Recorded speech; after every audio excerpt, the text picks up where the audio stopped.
you headbang. I forgot how intense this song was. Yeah, man, this is not the normal brand of melodic Japanese electronica that I'm used to coming into on Weird Things.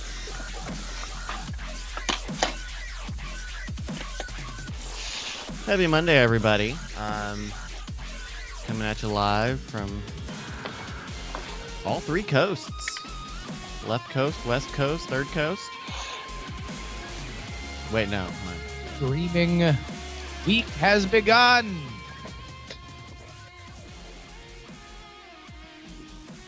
Brian, I think Brian's got a stomach bug, which might be where he is now. But so he went to the store and he got, a nice big can of Lysol, so we sprayed down all the keyboards and stuff. Yeah? Yeah, Brian, he's playing hurt. Yeah. But he also got face masks, which is not crazy. And rubber exam gloves. Now that's interesting. Yeah. The one time that I got a face mask was when I had convulsions in the middle of the night, so I went to the emergency room, but I had a cross-country flight. And so I went right from the emergency room to the airport. And I figured that was a good time to not cough on people. Yeah. Oh, for sure. Do your part. Don't make everybody else sick. Yeah. But we think it's just a stomach bug, so hopefully should be good as long as we don't swap spit. Which we tend not to, so. Yeah. That's not a thing we normally do. Yeah. Are you getting sick too, Andrew? No? Oh, okay. Yeah. Maybe it's allergies or just that fresh South Carolina air. A great accent.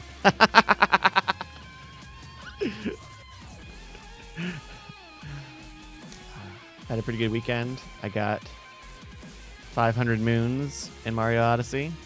Oh, shit. And I beat the first secret thing in that game, but then I unlocked the second one. Is that the... We rated a dude who was playing the final, apparently the final level. Okay, yeah. So I think that's what I unlocked, which is really difficult because it's really stingy about health and checkpoints and stuff. Yeah. No, it looked super intense. It is, but it's the sort of thing where I was the thing that I did finish this weekend is similarly difficult, right? It's like a boss rush basically. Yeah. But you get no health at any point, except you get 1 point right before the very last one. Yeah. And that was the sort of thing where like I kept getting like hitting a brick wall with just the first guy because I think he's probably the most difficult. But I ended up feeling like I was better sussing out the right way to handle it. So, I think it's all just a time thing. Hey, Brian. Oh, your button. I know, Brian, that you are definitely playing hurt, but you look so much more spry and healthy, clean shaven. So I feel like it's a wash. Button. Your button. Your mute button. It does sort of offset it, doesn't it? Yeah. You're like, oh my God, you look so much younger and more angular, and yet I know for a fact that you are infirmed. Yeah, and it's a weird one too because it's like, I think I'm gonna be able to pour it on fine for the show, but I just might need to just get up and leave and then come back. I was like the guys. What's that scene from Hunger Games? Where it's like I was eating a big salad because I thought, I threw up twice. I must be done. So I was eating the salad, and I always get 2 salads. And so I finished the first one, and I'm like, something's off. And then I went and I threw up in the bathroom. Ew. And then I came back, and I was like, Well, I still got this other salad. I did, and I said I ate that other salad, and then I came home, and I was just like, well, it was $12 down the drain. Oh, so you yartzed at the restaurant. Oh yeah, twice. Once, Oof. upon coming in, like okay, that's the real barf. I must be all over it now. Mm-hmm. And then I had a first salad, and then again back there, and I was like, ooh. Wowzers. Well, yeah. If we end up not seeing Brian for a few minutes, I think we'll all know how to play that by ear. Are you eating some soup now? This is just beef broth. I'm trying to keep it as chill as possible. So chill with our sickness. We're getting down with the sickness tonight, folks. Indeed, we are. Oh, How you doing, Andrew? There's I'm in Hilton, South Carolina, my aunt and uncle's place, and I went out to eat, everything's fine, and then all of a sudden my nose started running more and more. And I got in my car and I started driving. There was this weird haze or something. I don't know if somebody was doing like a controlled burn or whatever, but like I can't, like, now my allergies are just like, I can't stop like sneezing and everything else. Oh. mm. Man, I'll tell you what. East Coast allergies, I found now living on the West Coast. It's a whole different ball game, and they play for keeps, prison rules style. It is no joke. I used to sneeze and just snot my face off all the time in Florida, no matter what I took. It was the reason why I was well familiar with how to go buy massive amounts of Claritin without triggering the meth like fail safes. Yeah. Yeah, you and me both. Like, I just, every time I go back to the South or Florida or whatever, I just get allergies. Just explodes. Yeah, specifically now when everything's changing and, I don't know, there's The probably leaves like are some falling. pollen or something Yeah. flying around, being a butt. It's the old winter allergies. The old winter G's. Winter synergy. Nick Frost biting at your door. Is that how the line goes? Nick Frost, yeah. Biting at your door. Good old Nick Frost. Yeah, no, he's the Shaun of the Dead, right? He's, Nick Frost. Jack Frost. Okay. Yeah. I like Nick Nick Frost, Frost biting at your door, like in full zombie no, mode. He's just, he's From lovable, the end. he's kind of rotund, like, he's in space, Hot Fuzz, Nick Frost. Yeah. It's me, I'm biting at your nose. So I would suggest we don't do a journey quest. If that's cool. Sure. Yeah. All in favor? Yep. Yeah. Ahoy. Because I'm going to have to be kind of more riding the mute on this one. I'm like, man. Brian, you look well. I think I got your symptoms for the moment. Yeah. No.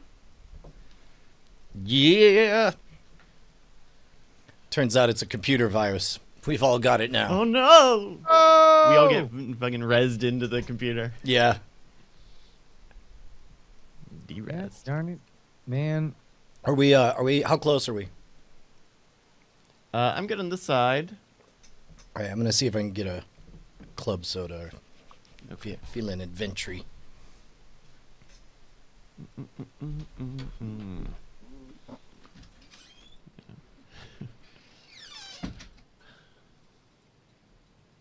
You guys making plans for Thanksgiving yet? Yeah, Andrew says no. son of a bee sting. How do you get something out of spam in inbox? That's a question. Oh, yeah. I don't know. That's why I don't really use Inbox. All that stuff is, like, super weird. It might be under 3 dots or move to Inbox. JB Scottish one says, I'm not allowed to get sick. Tell that to my body. Well, That's a great biography title. Tell that to my body. That's originally what Stephen Hawking's memoirs were going to be titled, but Yeah, tell that to my body. I don't know. Yeah. it was more like "Tell that to my body." It's his hit single. Featuring the Chainsmokers, of course. As they continue to look for more and more diverse features. Yes, I just saw. So I thought it was pretty weird. Chainsmokers did that song with Coldplay earlier this year, and now Kygo came out with a new EP or something, and he did a song with U2, and this is a weird trend that is showing up of just like rock bands working with like electronic producers. Yeah, but like the Chainsmokers Coldplay song, my joke was like, man, it's great that they could work together to make a Coldplay song. Right? Striker Rich says Kylo Ren has an EP. No, it's Kygo. Kylo Ren. Wow, it's great. Yeah, Good and to now see he's Kylo Ren bring and up. U2. I would listen to that. Be a sort of weird like contrast thing. I mean, what he did? U2 did a song with Kendrick, right? Oh, they did? Yeah, on the new Kendrick album. Oh man. Interesting. Sunbutton says, "Sorry, I don't know that. The Chainsmokers featuring Amazon. What's her name? The Amazon A word." The 2018 doesn't happen without a Chainsmokers single with the "Cash Me Outside" girl, right? Like that's destined to happen. I think they'll probably get a meme person. Yeah, But I think her time. I don't know how much fire she's got left in the cannon. The Cash Me Outside girl. you don't think so? You don't. I mean, she's like releasing singles now. But anybody can do that. But it's, I don't know. Yeah. Would you see? So we played on the pre-show for Night Attack last week. They made like a real music video for the "Man's Not Hot" song. The what? Do you remember the "Man's Not Hot"? The English rapper doing the all the weird sound effects and stuff, like the joke rap. Yeah. They made like a real rap song and a real music video, and it's the weirdest thing because like all of the irony is out of the window, right? Like Now you're actually making. a rap song, Yeah. and it's like a fine song, right? Like there's a reason it's catchy. Oh yeah. Oh, it was the yeah. Bada bing Boom, boom, boom. and a boom boom boom. Skirrip. But I don't know what I'm actually in on, and I don't know how long I'll be in on it. It might be being in the process of being played out while we record this. Is the Animoji karaoke meme of everybody doing their karaoke versions of songs, but with the Animoji faces. Like there is something weirdly compelling about how well the animation is done and how much fun people have singing, having Fox sing "What Does the Fox Say?" Oh, that's cute. I'll have to do that. did you? Oh, do you have? Did Oh. you receive it? I did. I do. Oh. I am. I have. Oh, Oh, that's really shiny. Yeah. Haven't learned my lesson. Still rocking without a case. Yeah, that's stupid. When are you gonna stop doing that? Yeah. It'd be one thing if it's like, especially now because that phone is still in like a limited supply, that it needs a case, but then later down the road, once they're a little more, Get a little more relaxed. yeah, they're a little more around. You can go and get one now. I wonder if I could use my same old case from the previous No, it's going to be wrong. No, it'll be a different size. All right, we feeling good, guys? I mean, Yeah. relatively. Yeah. But I'm gonna save it. Oh man, I was late. Crap.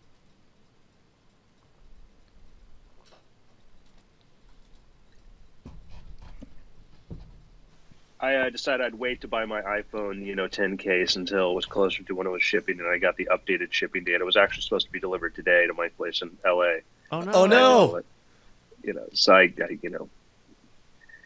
paid $5 so they could deliver it Wednesday Wah, instead wah. of when it was supposed to come in a week or so.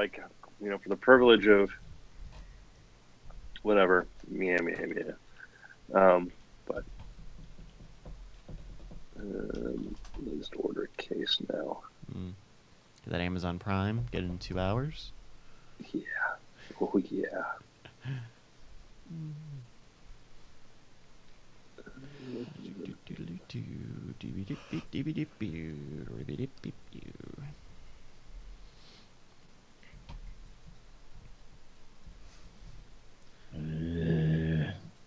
Are we all waiting on each other right now, or? Yeah, I'm just trying to figure out this spam thing, but I'm ready to roll. Okay. Although I'll take this opportunity to go get a glass of wine. Did you see T-Mobile came out and said, "Hey, we're not talking with Sprint anymore about merging." Oh, really? Yeah. Why is that? I think it's because Sprint wanted to have a lot of control or have a really big stake in it. Mm-hmm. And T-Mobile is doing really well on their own. Mm-hmm. And so like the statement that they put out was like, well, we need a really competitive offer that would be beyond the bounds of what we're able to do on our own. Right. And they just weren't seeing that. Yeah. Which is tough for Sprint because Sprint, just got bought by, or like a huge share from SoftBank. Yeah. In Japan. So who knows? By the way, Sunbun, I have so experienced that. Like, I get excited. I'm like, I'm going to eat real healthy. I'm going to buy all of these vegetables. And then a week later, it's like, I ate 4 of those and the rest are all gross now. Yeah. What am I doing? I did that with the bag salad, the pre-made salads. Yeah, because you're always like, I hate making salads. I'll just have these that are all me. Spaghetti and salad, it's perfect. Because that's always the HEB deal. Yeah. But then I put them in the crisper drawer where you're supposed to put it. And then I'm like, oh, I didn't see it for like 3 weeks. Yep. And now it looks all gross. Meanwhile, that mac and cheese was just there for the taking. Mac and cheese is great, though. For a 27-year adult, I think if you asked me 5 years ago how much hot dogs and mac and cheese would be a part of my weekly diet, I would have the very wrong answer now. You're like, oh, I'll be a grown-up by then. Man, it's tough because it's like, man, if I didn't have kids, I could surround myself with just only healthy choices. So that when those nighttime hungries hit, it's like, well, what I got the carrots or the celery. Which do I want? But now it's like you open up that door and it's all that kid-friendly, creamy cheese. I'm like, oh, creamy cheese will get you. Yeah. Finally had to eat that Spam last week. I wanted it out of the house. I hated looking at it. Is Spam okay? It's I know you Spam like light. Spam. Okay, so but Spam is generally not great. I mean, it's meat. Oh, I mean, it's one little can of Spam is 800 calories. Like, okay, and it's almost all fat. It's delish. It's super delish. Gotcha. I don't think I've ever had Spam yet. Yeah, man, you gotta have. They had at Food and Wine Festival. They had teriyaki glazed Spam. Okay. In the Hawaii booth. Okay. It was so good. Yeah. Tandagasa lets us know. Whoa, high sodium Spam a lamb. Oh yeah, fried camp Spam is legit. Yeah, dude, that's where I fell in love with it. You take a pan, you cut up some Spam, and you cook it over that campfire, and get it all crispy, crunchy, and attract all the wolves, and then eat it. Yeah. How you feeling, Andrew? Good. You good to go? You got this? Yeah. Do we want to maybe? I mean, if if we're this far off from 100%, do we want to push till tomorrow? I'm traveling tomorrow, so let's do this. Okay. Maybe we'll just keep them short. All right. Yeah. I just got the runny nose and I feel great. Other than my entire nasal system is in revolt. But other than that, all right. I'm just like, where does all this mucus come from? Like, how am I producing it this fast? That's the worst, is when you're so sick that you just give up and you just hang your head over the toilet bowl or the trash can, and you just marvel at the fact that it really is just a not dripping anymore, just a continuous stream. Yeah. And I'm also in a room that, like, I think my aunt and uncle, like, they probably had cats in there too. So. Oh, are you allergic to cats? Oh yeah. Oh. Yeah. There you go. All right. Well, if All you're right, good to, ready to go? Yeah. Yep. All right. I'm gonna catch you in. Let's go in 3, 2. Hello and welcome to the Weird Things podcast. I'm Andrew Main, joined by Justin Robert Young. Hello, friends. It's me. And Brian Brushwood. Brian Brushwood machine, 0 defects. Definitely gonna make it through the whole episode without running out and throwing up. Good. Speaking of throwing up, let's talk about throwing up our hands with excitement. What technology are you guys most excited for? Let's talk about, like, we have flying cars, the newspapers, we have AI, we have SpaceX reusability and Blue Origin reusable rockets, self-driving. Let's give a time frame, because I think sometimes we'll have these debates, but because I say, well, within 10 years, what are you most excited about? 10 years consumer capability or a breakthrough? Whatever that you think will affect your life and be the most interesting effect on your life in the next 10 years. Oh man, it's going to be within 10 years. It's going to be a fleet of self-driving Ubers, and maybe they'll bother to have somebody behind the wheel, but that's going to be awesome. That's going to be awesome and completely change the calculus of getting around.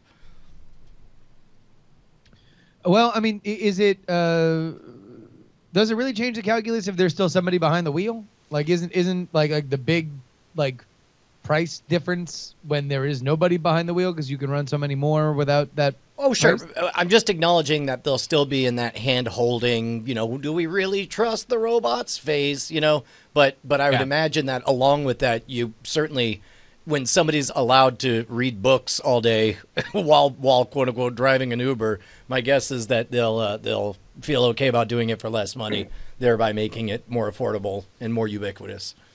I don't quite get your. I want to be in an Uber with somebody at the wheel, but not driving, and it's driving itself. I want it to be driving. I think that's more his accuracy prediction. Right? Correct. Correct. Okay. Yeah, and I don't think that would. I don't think that financially works out at all. To what? Well, like, I mean, as far as, whose car is it? Number one, is it Uber, or is it the person who's not paying attention behind the wheel's car?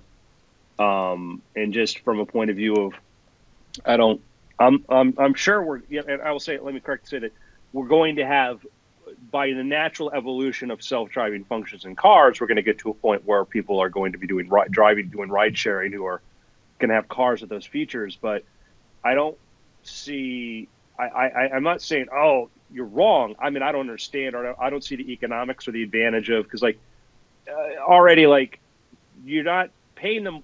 It's hard to pay them less in many situations.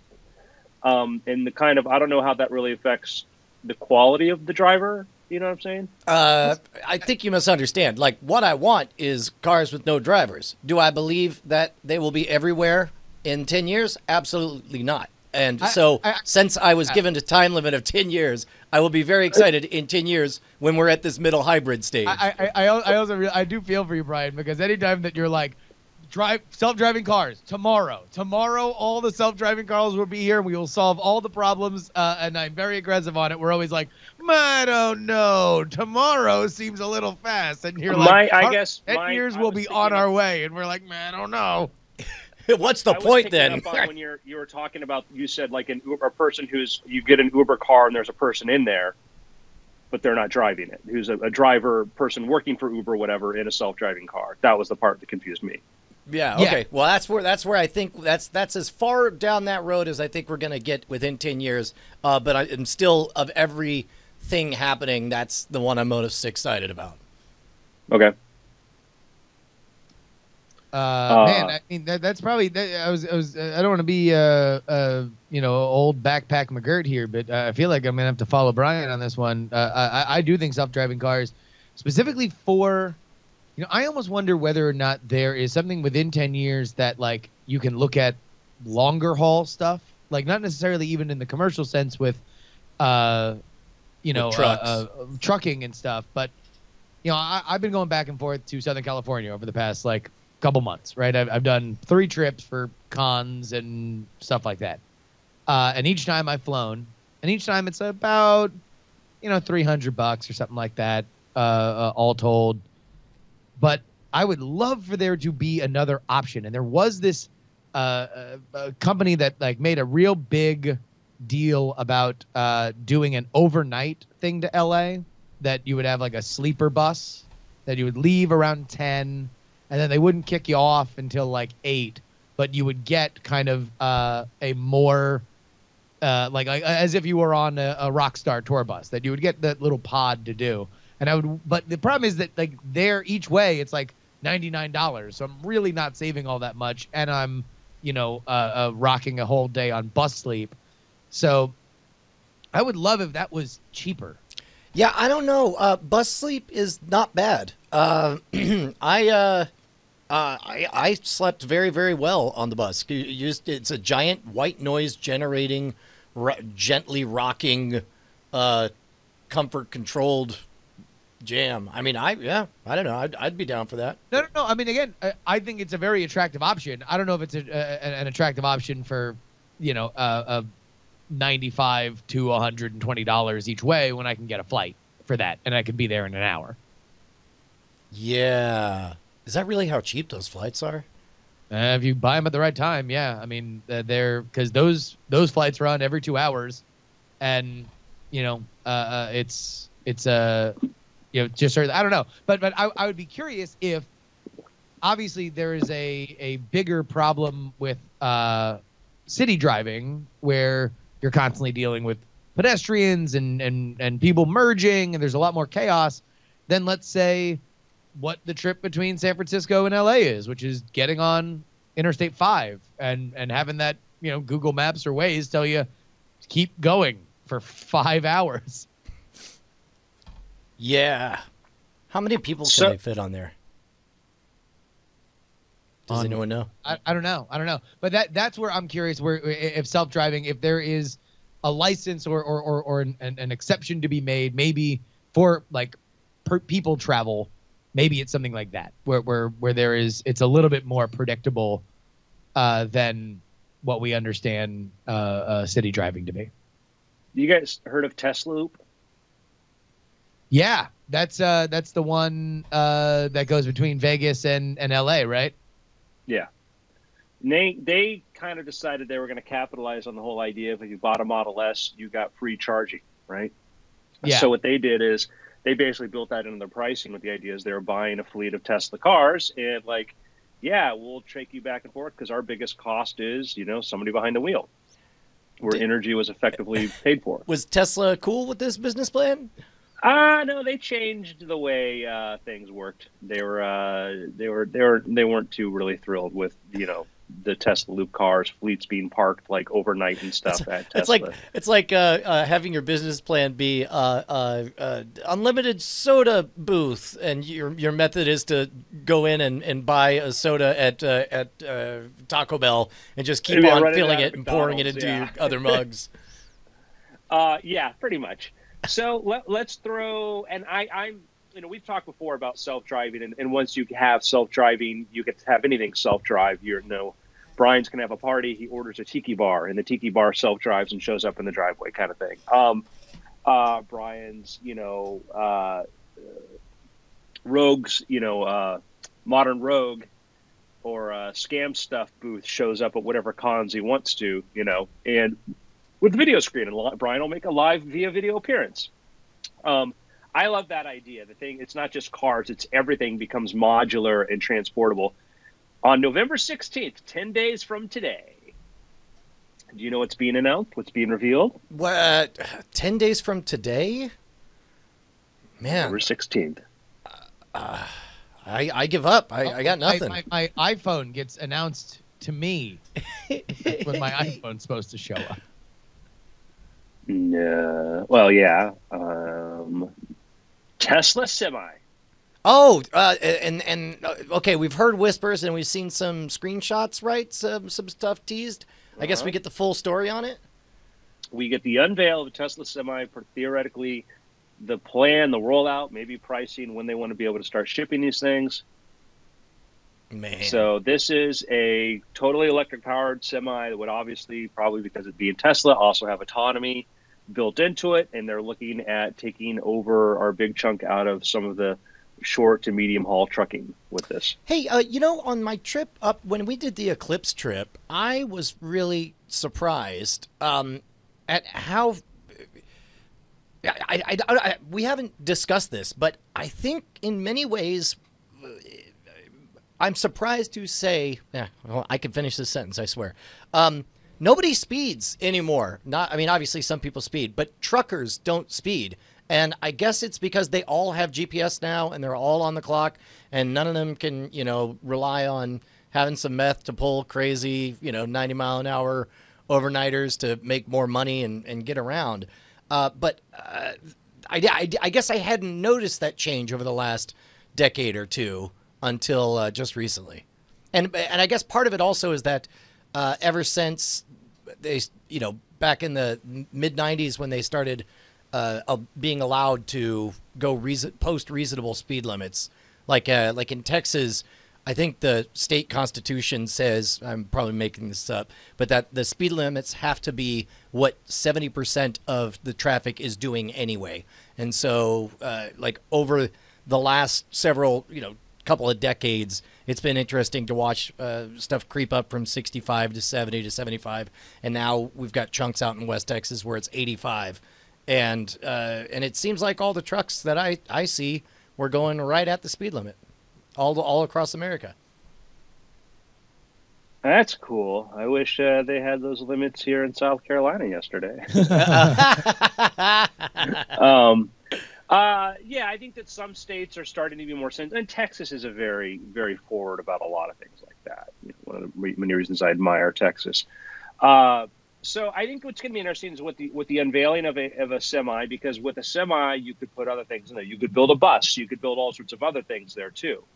And I think the feasibility of that bus travel thing, it'd be cool, but it's like $99 because, well, you break down your fuel costs, all this other stuff, and it's it's not that competitive. I would say that a thing that intrigues me that I think it's cool, but I've been dismissive of until I got outside of the LA area, and that is electric cars, hovercraft, flying cars and stuff. In LA, I've had people like, oh yeah, flying cars, the future. I'm like, have you listened to a drone? What do you think it's going to sound like with 100,000 of those in the air? That's not a viable solution for in the city. That being said, I flew to Savannah, Georgia, went to Jekyll Island, and then from there I drove to Hilton Head, and I looked, I'm like, I could totally see a corridor, in these areas here, where you have, and I could see corridors in LA or whatever. You say, yes, we're allowing along these corridors, we're allowing, self-driving, self-flying cars or whatever, electric, flying cars and stuff. I could totally see that being a possibility.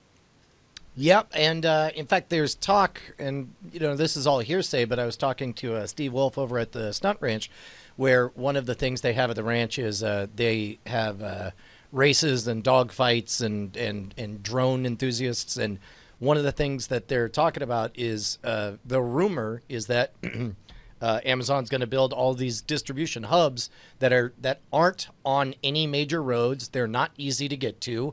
They're out in the middle of nowhere, but they're in areas where nobody's likely to complain about the sounds of drones coming and going at all times, where it comes with the package, drops it off, sits there to charge, next drone grabs it, keeps on going, and now all of a sudden in just 3 hops, you're able to get something from downtown all the way out to, I'm almost 40 minutes, southwest of town, even an hour with traffic, and all of a sudden it could be there in 15, 20 minutes. I'm out of prime now range, but then suddenly I wouldn't be if they were able to do that. And that's a very interesting area, because that's one of these. I'm like, my knee-jerk reaction is, it's the last mile that we talk about drones, but really, how do you get it to somebody's doorstep? How do you do this? All that kind of thing. But it's like you point out where you're at and out of prime range, and then the idea of Amazon lockers and stuff like that, and it is sort of that. It's that I want to be like, man, I don't think so, but then I'm like, oh, there are a lot of edge cases and stuff that may outnumber the main body cases, and I looked at some hand, like Amazon had this patent they were filing for like a dirigible distribution center, right? Which you're like, that's hilarious how Jetson's like, it's adorable that they that they're just doing this for PR or whatever because it's clever to do it, but then you're like, well, I already spend half my day interacting with Alexa. We already have flying cars in the test capacity. Who am I to say? Yeah, I'll tell you what entertains me too is there's a lot of fantastic places to live that are just too big of a pain in the butt to get from point A to point B. Like they're crappy back roads, the internet isn't as good as you like, the nearest grocery store is 40 minutes away. Once you go straight line of sight, once you go as the crow flies, what is a 20-minute 30-mile-an-hour winding trip to go to the grocery store suddenly becomes literally a 3-minute drone flight just to have stuff delivered. And it's I like to try on the thought of imagining probably within 20 miles of where I'm sitting right now is an awesome picturesque hill that nobody's building on because it's too far from all the other infrastructure. And yet, once drone distribution makes it possible, you could imagine if you had a house and there was no road to it. Like you had the solar panel array, you had a well drilled, and everything you needed, all of your regular sundry. You had satellite. Let's say that gets a little bit better, or some kind of radio-based Project Loon or something. And then and you just live on the top of your mountain and get all the stuff you need. And if anyone wants to come visit, they just they take a short drone flight up to you. That'd be pretty badass. And I see. I think part of the reason why Elon Musk is excited about the Boring project, the Boring Company, is that when you can dig these tunnels much more cheaply, is you can say, hey, we'll build your house. We'll have some quaint little paths or roads, but we're just going to build underground roads to connect everything and maybe service tunnels. And, you can build an entire suburb, that's this Hobbit-esque, very serene kind of thing. No parking lots that are visible. And, I've used Skywalker Ranch as an example of this is where they've maintained this sort of pristine. You look at the Apple campus and, it's underground parking garages. Man, it's like, let's put... now all of a sudden, that's a great idea because now you've moved it from the idea of just something for the super rich to where, maybe one person that would be very expensive to go live alone on the top of a hilltop, but to build a whole Hobbit Shire, and let's say it's still not cheap. Let's say it's $200,000 per person, but then you have a shared delivery helipad, drone pad, or whatever, and that'd be fascinating. You could have people role playing all year long. Somebody says this is how you get the Morlocks. Remember, the Morlocks are the ones with the money in this situation. Doing this. In LA, you have your neighborhoods and you have the service roads behind there, which is kind of interesting. You drive from neighborhood streets, and then you look, oh yeah, there's the back alley that connects, all the houses butt up against, and you start putting that underground, Jake Calhoun says, why can't we get underground roads? Because they cost about $1 billion a mile right now for tunneling. And so now, and do you think the Boring Company is going to see that massive? Oh man, I would love to know all the financials of how effective, how close SpaceX's reduction of all that stuff has been, and it'll be interesting to see whether or not, I don't know, we're able to make. I think the larger kind of growth opportunity idea is, I think Elon Musk has realized with SpaceX that there is a tremendous amount of money to be made by giving cheaper solutions to gigantic problems, and something that he obviously has felt a lot of pain with. Brian, whenever I go to Austin, man, that traffic gets worse and worse because that city is exploding on an infrastructure that was probably behind its growth trajectory 15 years ago, let alone where it is right now as it becomes more and more popular. That, hey, look, it's hard to build roads. It's very expensive. It is very disruptive. People simultaneously want a million more of them, but don't want to deal with building them. So what if you could eliminate that pain point? And if we could get that to a price that is less, then it will always be the preferred way for people to increase getting from here to there, because you have to be there for it.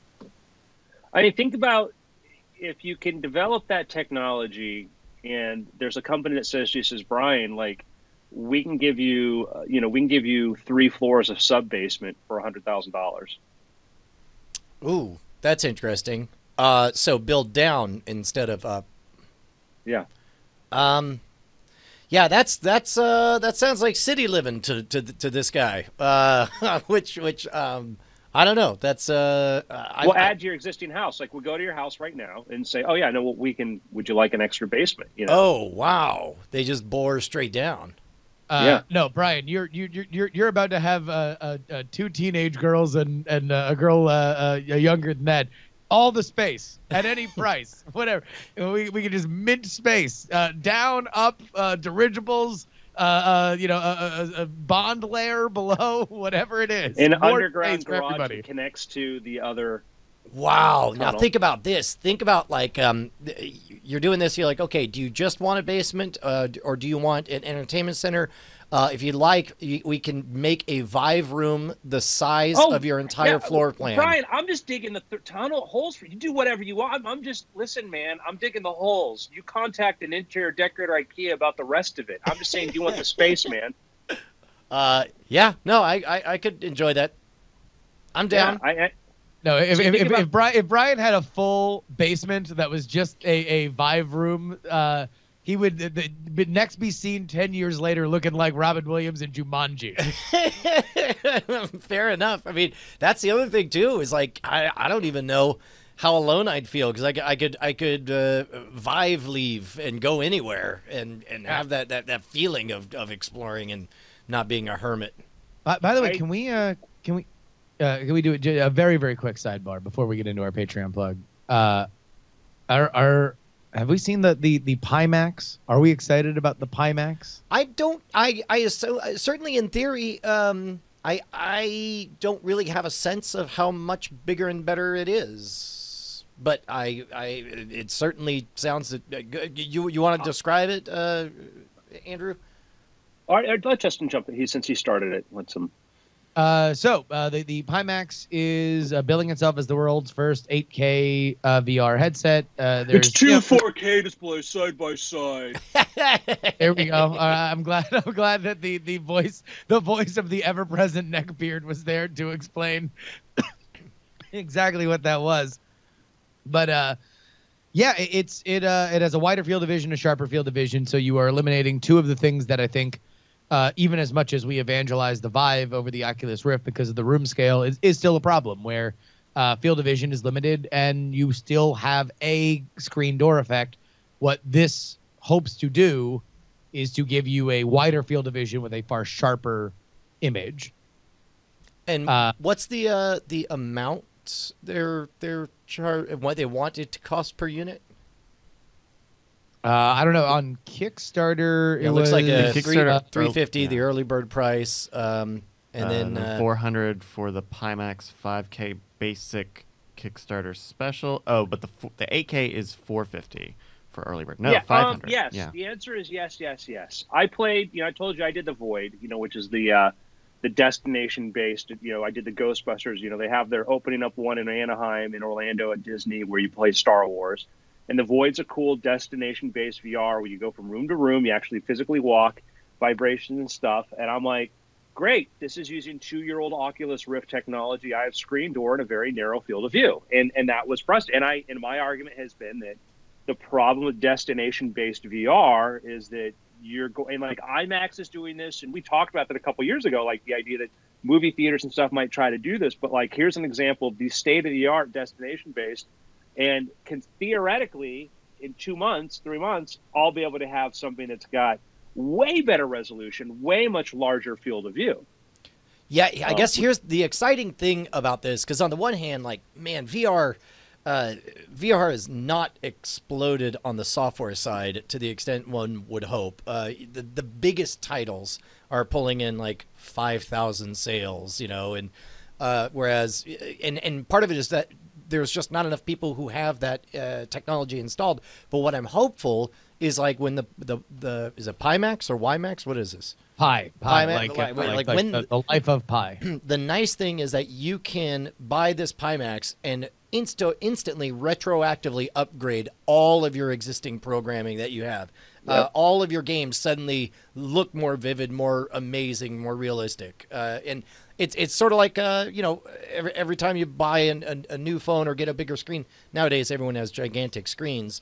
But I remember going from a 14-inch monitor to a 17-inch monitor, and it was like every single thing I do on this computer looks so much better now and is so much more richer and engaging. And I'm very glad to see high-end races to this flight to quality in VR. And then it's only like $500. Yeah.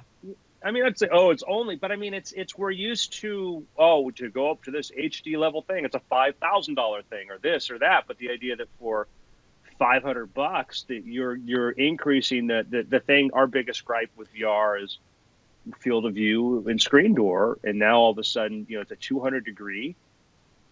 Well, and so the this one does have room scale similar to Vive. It looks like it. They're calling it Laser Tracker. Okay. Yeah, room scale. That was when I'm like, guys, you got to do the room scale. Room scale. You're like, no, room scale. Okay, I'm exaggerating, but it was like you talk. I think that happened. I think we were very excited. But it's like, but you've talked to people and you haven't done room scale, and they're like, no, I've done VR. Like, have you done it? Like, I've done Oculus. No, have you done it like Vive with room scale? I'm like, yeah, kind of. I think so. Like, no. Yeah, it's a total, an absolute game changer. Yeah, it's like the eclipse. Like, I saw 90% eclipse. No, you didn't see anything. I saw it. It kind of got dark. I held up a pinhole and I saw a moon shape. Yeah, sure. Did a push up, ate an egg. What is he gonna do with moon shapes? You know what else is moon shapes? Tell you what. We are going to need $500 a piece to each buy one of these. And the only way it's going to happen is if y'all pony up the cash. So head on over to patreon.com/weirdthings where you can support this show each and every week, folks. No matter what, Brian and Andrew are playing hurt right now. You think they're going to show up for free? No, they're going to show up because you support us, not only with all the awesome feedback that we get, but also with your cash. If you got a few pennies hanging around, consider throwing it our way at patreon.com/weirdthings. Yeah, speaking of which, since we have two injured players on the bench, we're going to skip Journey Quest this time, but we will be back in full force next week with the rest. I mean, listen, I think we have to skip Journey Quest because I feel like we are at a very pivotal moment here. Like stuff took a really weird turn last week, so you guys are going to have to wait with bated breath for one more week before we see what the hell's going on. Should we take a moment and just strategize? Should we reassess? Can we recap where we are and just sort of talk through? Not actually do anything. No. Okay. All right. Next week. All right. Oh, you're muted. Yeah. Oh, no. He's doing a bit. It's pantomime. He's two words. Sounds like we're running. We're doing cocaine. No, it's in our nose. We okay. Palm strike to the face. Slap ourselves. Fish did. Fish hook him. Great. There is a bomb up my nose. Oh dear, we got it really wrong. We failed that total recall things. No, so I have an idea, and it's not an original idea to me, but I'm going to take credit for this. Sure. I love to live stream. I love to do this, but right now, like I'm like my face, like I'm having this allergic reaction. So like I'm I'm beat red. I'm in this, dingy environment, not the best place. Sometimes I want to live stream, let's say drive. I would love to drive and host a show, but I don't want to drive and host a show and be like looking at camera and be like, "Hey everybody, let me," My thought is this, okay? Imagine if you could make an avatar of yourself, like a really good, realistic avatar of yourself that's pretty photorealistic, and then it could just sync itself to your voice as you talked. Max Headroom like. Well, wait a minute. Isn't this awfully close to what we have with the new iPhone X? With the What? But Brian, we need a technology to capture our face in 3D and depth and stuff and be able to follow and mimic along, Brian. We're not there yet. Well, You need to take like a Microsoft Kinect device, shrink it down, put it on a phone. Sorry. And be able to do a thing. Shit. There, Sorry, that's me. Brian That's me. being oddly silent. Yeah, that's me shaking my head in disapproval, which should all be on your phones now as a fox. Well, yeah, but no, you have to. But Brian, but you didn't like talk like that. Could be just an animated. Oh, I see. You want me to prove it? All right. Yeah. All right. Listen up, buddy. I can talk and I can wink. Sorta. Hey, there we go. Now, well, what you should probably. Oh, jeez. There's a disapproving fox. It's even able to capture the smugness, like testing the limits of what it can show is pretty amazing. What I'm kind of shocked about is how viral it's kind of gone just over the weekend as the first wave of these X's hit, and who knows how much legs it has, but the idea of these, I'm going to sing karaoke as an animal seems to be something that people want to do, and are doing a lot. And I'll tell you what, there's times that this is actually a problem that is. Hey, by the way, you want to know what else is a problem? Is you actually? This is the second time I've gotten a smug, disapproving fox from you. But this time I'm winking. This is your favorite thing to do. Yeah, that's my spirit animal. Out of all of them, it's the one I like the best. But this problem was actually predicted on the Jetsons of all things, because being in the future of the 1960s, they had video chat. But then Jane's like, "Oh, I just got up. I look terrible. I don't want to do this," and so she presses a button, and it drops just this fake face in front of her, and meanwhile the gag was that the person on the other line also was had her morning curlers on and all that. So it's like there's a lot of us not using video just because we don't want to be. You're not on. You haven't put on your face. You haven't shaved. You haven't whatever. Now I could see it being totally socially acceptable to just all the time, like just go straight to FaceTime, and then you always have a wolf head or whatever. And of course, you've got these default cute animojis from Apple, but somebody like when Bitmoji is gonna get their paws into this. God, yeah. Can you imagine Bitmojis? I mean, I will say though, props to the Apple team, because those things are so expressive. They really are, there's a reason why it is super super funny to hear them, hear people sing like Daddy Yankee's Gasolina or Bohemian Rhapsody. Like it is just a testament to the best of animation, where you're reading into an unreal object because you feel its realness. On Brian's point, 1000%. I think we're going to see very, very soon the customizable, the Brian emoji. That's the Brian Headroom, version of this. The funny thing that you can send to your friends and stuff to do that.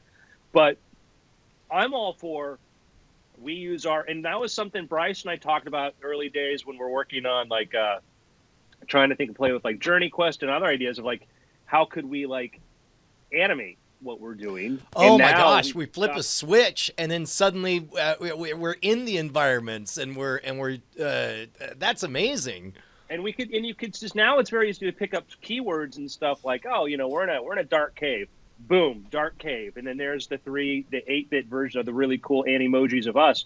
We're going to see this in months. We're going to see like Animoji yourself, and we're going to see probably social networks and things like this. And I could see that it could be a very big thing on Twitch and other places where I'm just going to throw my Animoji up there because I'm, I'm like this right now, or my nose is running or whatever, or I'm in my underwear, and I want to live stream, and people want that visual element to it.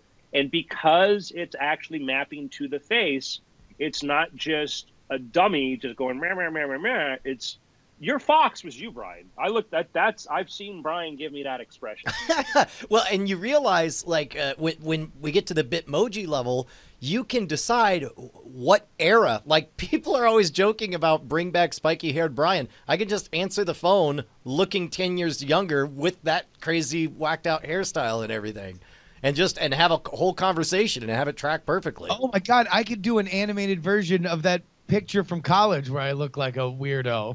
I mean, like, you can facially track old pictures. That's a whole like social network, right? Yeah. Like, well, they've had the software Real Illusions had some really good like animate, like you take a photo. Real Illusion has really good software right now for taking a photo, adding 3D points to it, and then animating that, right, which looks pretty realistic, pretty good. And I think that we're now really good with AI that, yeah, we'll take a few of your photos and stuff, and we'll give you the old version of you. And this is a now thing. This is just a matter of an app developer saying, let me do this, let me figure out where the value of doing this is, and it's there. And I love the idea because of it opens up a lot of things for broadcasting. Of course, the scary thing too is we add that with, hey, just build a profile of how I do my face stuff and all this. Now let's add in Adobe Voco, where that takes your voice samples and can create entire, make an audio version of everything. Yeah. And I think that before we get to the full-on AI presenters and stuff like this, we might get, hey, I'm going to write a piece, and then I'm going to have Adobe Voco have my own voice put out a podcast episode that I never narrated, but it's going to use my best narration ever to sample from to then create, an episode. Yeah. So what is the magic sauce then with is the magic sauce in why Animoji is something that people are responding to and is kind of visually like, okay, that's different. Like that's not just a random picture that is my voice is behind. I feel like that is Brian's smug fox shaking his head slowly.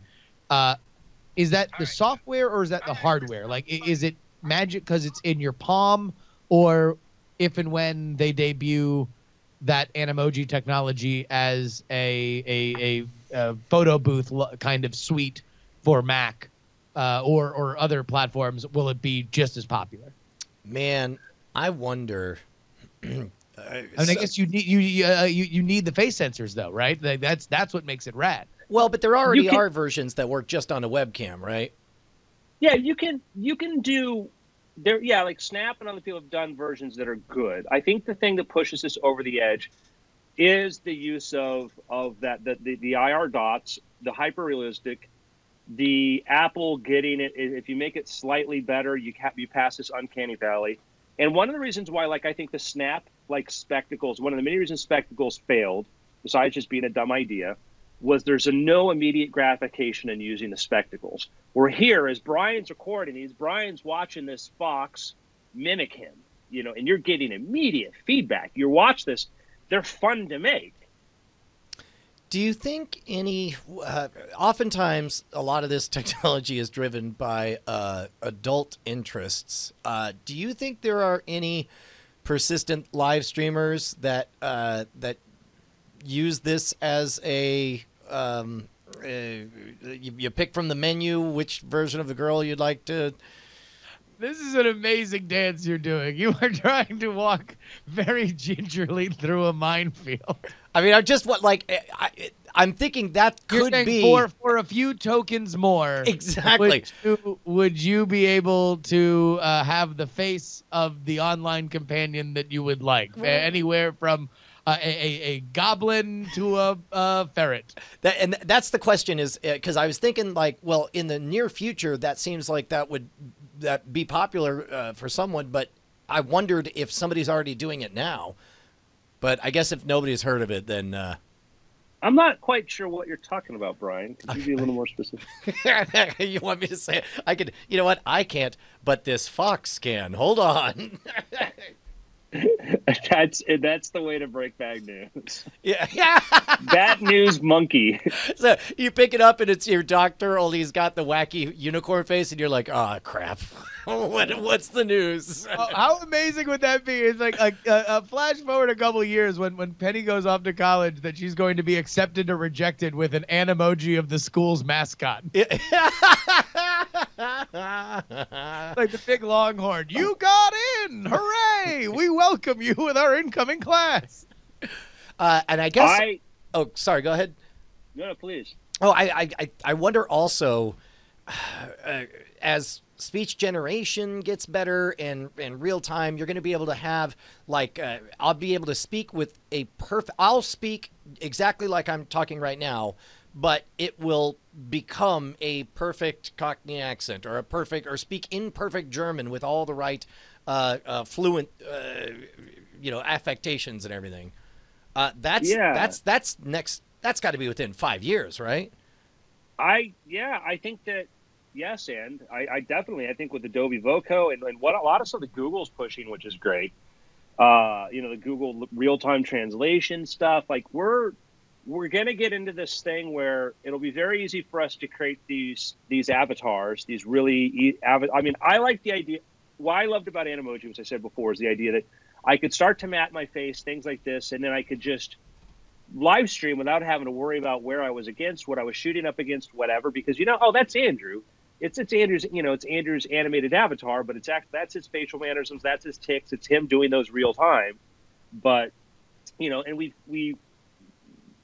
and it gets into a lot of cool stuff too for photos and videos too of like digital makeup, all sorts of other things. And yeah, nothing's real anymore. We get that. We're past that.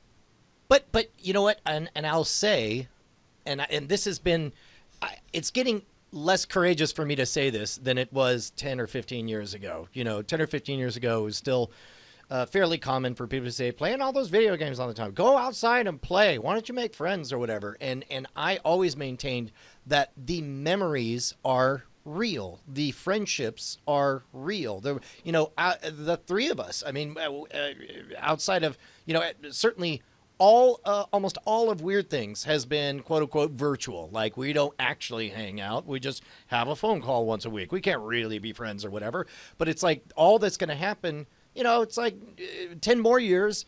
We're going to be in an enchanted park and I'll be a dragon and Justin will be like a squirrely muskrat and Andrew will be a woman. And it's 10 years, Brian, and it's going to be as real as anything else. As when you're 80, that memory of that experience would be as real as anything else in your life. This is going to be a great team, though. Lady Andrew and Muskrat and the dragon. Right. I imagine I'm wearing like a barbarian metal bikini kind of thing. Oh yeah. There is only one. There is one character we haven't mentioned, but I don't know if he's contractually allowed to join us. Can we go into picks? Sure. Can we get a little bit spoilery about a certain movie? Do we want to do that for After Things? Let's do that. Let's talk about Thor Ragnarok for After Things. Okay. Yes. Let's do a whole after. Yeah, let's do that. But Thor Ragnarok is your pick. Yeah. Actually, can I do a plug? Can I pick my own plug? We released a brand new thing every year. We do one really, really big project at Scam Stuff, and this year it's the Outlaws Vault. It's the biggest by size, the most complicated by puzzle, the most in-depth by story, the most intricate. It's the best puzzle box thing we've ever put together, and it's concurrent with the brand new Outlaws Crimson deck of cards. If you haven't seen them before, you get 2 premium high-end decks of cards that are originals from us. You get a numbered challenge coin, and For anybody who picks this thing open, just tweet me a picture of your challenge coin, and I will reply to you with a video message congratulating you, because this one's really, really tough, and it's got a hell of a story. I'm really, really excited about it. And that's awesome. at scamstuff.com. I love what you're doing. I love the quality of the stuff. I don't know if you saw that I retweeted the plasma lighter. Oh, yeah. Yeah, and you're like, I didn't even know those were a thing until now. And I got people who bought them. They're like, they saw my enthusiastic retweet of this. I get people buying this now. Didn't know that was a thing either. And like the double X, that was very cool. But like, you guys do great stuff. I love the fact that you're able to do themed story, all this sort of stuff. I don't think that was possible 10 years ago. Correct. Without it being hugely capitally intensive. Like, do you mean we couldn't afford to, or we didn't have the skills to do that? All of the above. Okay. No, that's true. That's true. Because each time it's like we're shooting higher and higher, and I think it's safe to say this is the best, maybe the best single thing we've put out in the history of the store. I'm really, really stoked about it. In our 10-year prediction, I predict that you're going to have the Rogues Lounge. Oh, like all digital releases where it's and a place like a place like an actual real-time digital place that you go in your Vive, you go wherever, and there's maybe a library there of stuff, and there's a screening room, and there's people hanging around and talking about this stuff. Televisions with channels, you just flip through all the podcasts that are running. Yeah. You know, it's like the weird things on the TV and so on. But like thinking like what the Magic Castle does, or Soho House, or something like that. You know, really, like that was what they tried to do in Second Life, but those experiences sucked. You know, you had to be in a borderline vegetative state to find something enjoyable about that. Whereas as augmented and virtual and all these other forms of reality become better, and looking at like the Pimax and all that, hey, you know what? I want to learn this move, and I've got this thing that's capturing all of my body motions. Why don't I go to the Rogues Lounge and see if there's somebody else there that can show this to me? Yeah. No, there is. I mean, as the fidelity on that continues to get more and more impressive in the tracking. I mean, if there's one thing that we can see now, if you can do what you can do right now with the Animojis, then we are not far away from that kind of tracking continuing to just make a photo realistic, like, oh, here's a hand. And magic is something that obviously I think we all sort of wind up kind of falling back to, but like, I think that's a brilliant application to be like, hey, I think I'm mastering this thing. I wonder if somebody's hanging out right now that I could show this to. Oh yeah, and the ability to do that sessioning, with that fidelity, it's amazing. It's Snow Crash happening in real life. I am so happy that I read that book so long ago. That just bit by bit, like one brick at a time, we're becoming an anarcho dystopian nightmare. That's a great way to cap off a fairly exciting segment about technology. Justin, you have a pick? Hey, my pick, I spent all weekend at BlizzCon, so my pick is, anything from Blizzard. I really, this is the first time I've ever been to BlizzCon. Blizzard is a company that I've always kind of admired from afar, but the con they put on, man, was the most intricate and well-run convention I've ever been to. They are a company that knows exactly who they are. They know what gets their fans excited, and it was a blast. I remember when we were doing Game On, when I was writing it, the big question was, will Blizzard survive? They're hemorrhaging users from WoW subscriptions, and what'll they do? There's a lot of pressure on the next game that they put out, and you look up at that banner as you walk in, the banners as you walk in, and there are 6: WoW, StarCraft, Diablo, Overwatch, Hearthstone, and Heroes, and 3 of them came out in a 1.5 year period. That has so redefined their company that I asked somebody there, like, oh, well, what are the Blizzard, the WoW subs? And they're like, oh, they stopped reporting them. Nobody cares. Wow. Wow. Because that's no longer how they make their money. They make their money on these other games that have totally revitalized their company. And I was very happy to be there. I had a chance to be a part of the Angry Chicken and interview a few of the Team 5 guys who do Hearthstone, and they were awesome. Just a great experience. Big rubbery one for Blizzard. My pick is, and I'm curious to see where Warcraft is going to go once VR and everything else comes full circle. Oh, all of a sudden getting to relive Azeroth and the world of Warcraft, like from a brand new perspective. Yeah, that'll be extraordinary. Yeah. My pick is, I've mentioned the show before, Red Dwarf, and they started like 1988, 1989. They brought it back. They've got a new season running in Britain on the show on the series Dave. You can get it on Amazon Prime if you subscribe to the BritBox, which is like $8 a month or whatever like that, which gives you a bunch of British shows. They've had a couple episodes this season that were, I thought, maybe the whole thing wasn't amazing, but a good part of it was just outstanding. If you like Rick and Morty, I highly recommend it. In the show, if you're familiar with the series, they have this robot Crichton, who kind of is sort of their servant kind of person. And they have an episode where the Red Dwarf spaceship gets abducted by a ship full of robots, and it's the Mechadroid Intergalactic Liberation Front, MILF. And they're these revolutionary mechadroids who decided to liberate Crichton, and what they've done is they've converted the crew into robots like Crichton, which is great because finally you see all these actors in Crichton-like makeup and all that, which was a great, funny episode. A lot of funny stuff in there. And then they had an episode that just came out this week, which was the setup is they're getting ready they think the ship is about to blow up or whatever. So they're trying to abandon ship. And as they're like getting ready to loading things onto the escape pod, the escape ship, one of the vending machines, and the vending machines talk, they're like, oh, well, when are you loading us up? And they're like, we're not bringing you, like what? Like, oh no, like we're just a central crew only. And they're watching them like load like guitars and stuff like this. Like, wait, you're not going to save us? But you're taking guitars?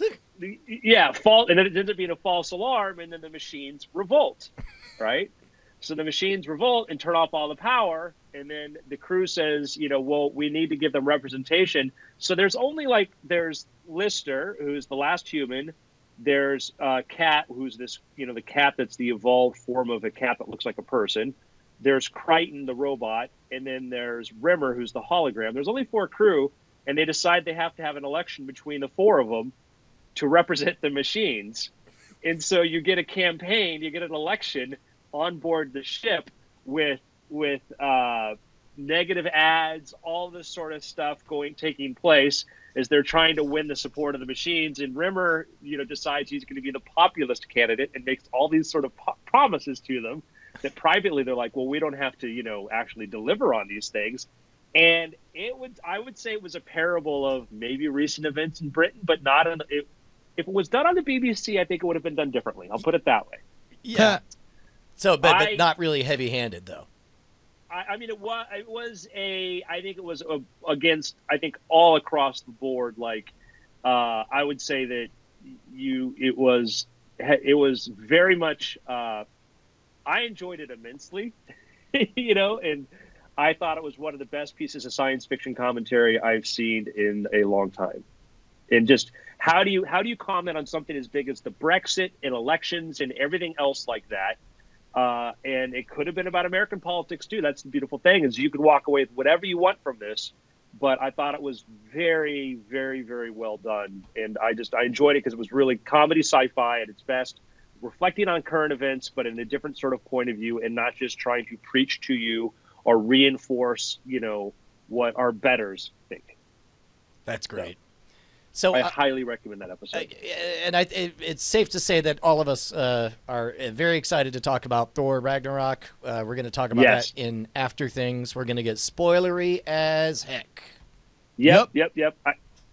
I need a couple minutes to make a return a phone call. Is that cool? Yeah. Go for it. And by the way, if you're just listening to the main feed, don't forget that you could get both After Things and Weird Things in the same RSS feed if you are a patron. Otherwise, you got to find that separate feed and listen to those separately. Yep. It's been weird. Cool. All right. Cool. Go and take your break. Hello, everybody, and welcome to the Between Things. How are you doing, Justin? Oh, man, I'm doing A-okay. Just got done with some traveling. Now I got to figure out what I'm doing for traveling. Did I tell you I'm going to Tokyo? No. When? Going to Tokyo. After Christmas. Very cool. Going for like a week and change, trying to figure out what to do. We're going Nice. to go see the red-faced snow monkeys. Okay. We're going to go to Wrestle Kingdom, Wrestle. Okay. Yeah, like a wrestle show. Yeah. the biggest day in Japanese wrestling at the Tokyo Dome. Ooh, 4th. that's great. It's man, I'm a lot of traveling. You got done with traveling, then I got to go to Philly, and then we come back from Philly. I got to go to Florida, and then we come back from Florida, and we got to go to Japan and Oh my gosh. Vegas trip in the middle of there somewhere, and Wow.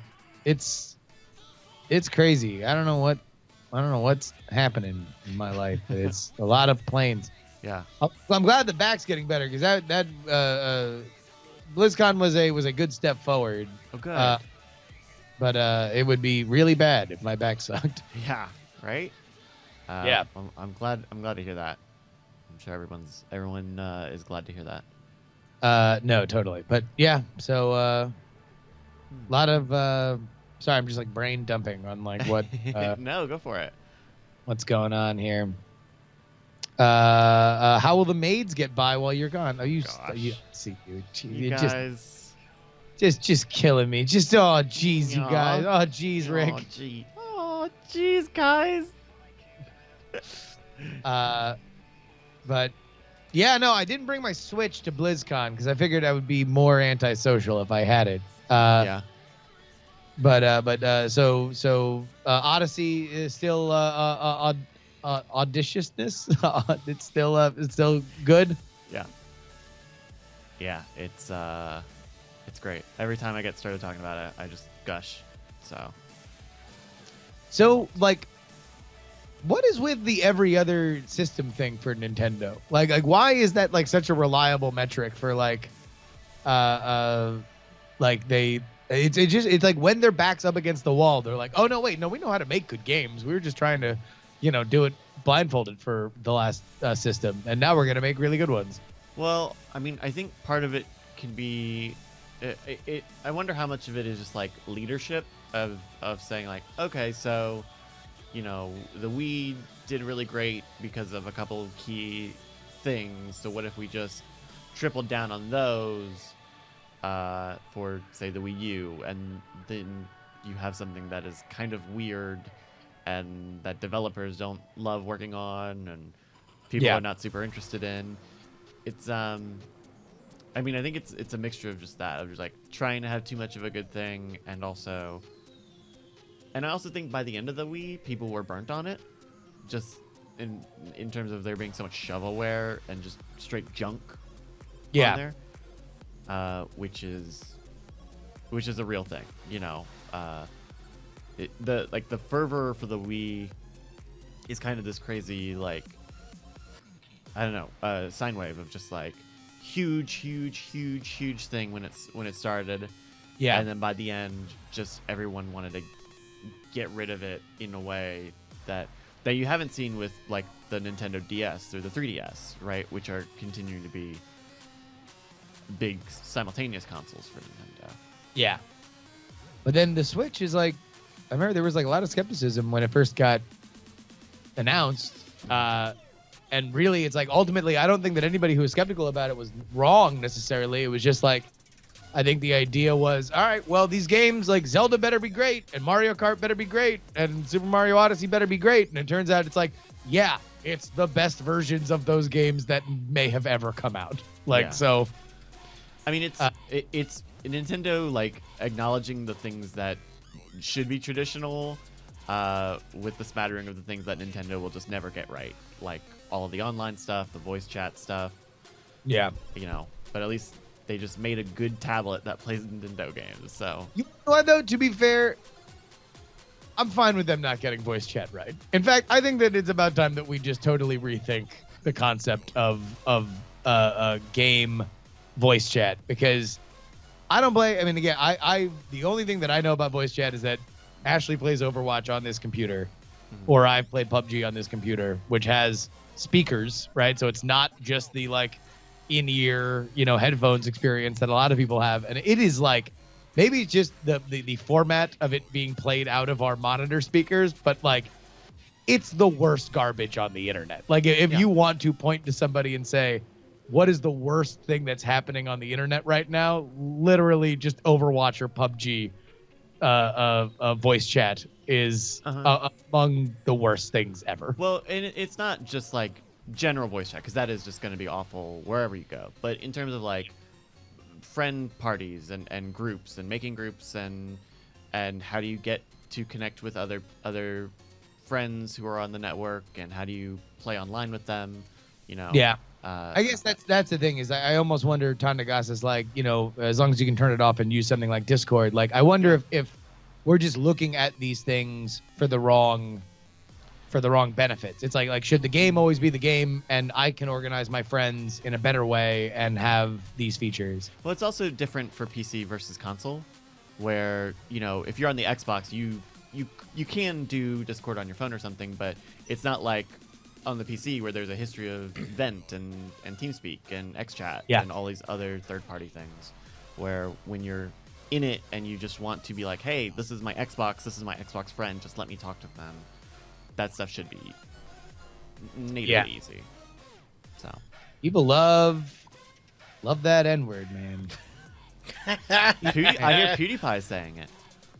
Yeah, no, they are huge fans. The N-word and the F-word.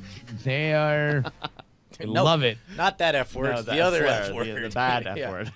Yeah, the I double G. I love those double G words. oh god. I am constantly reminded of that scene from American Gods, just that first episode with the technology kid, and just how much he says fuck.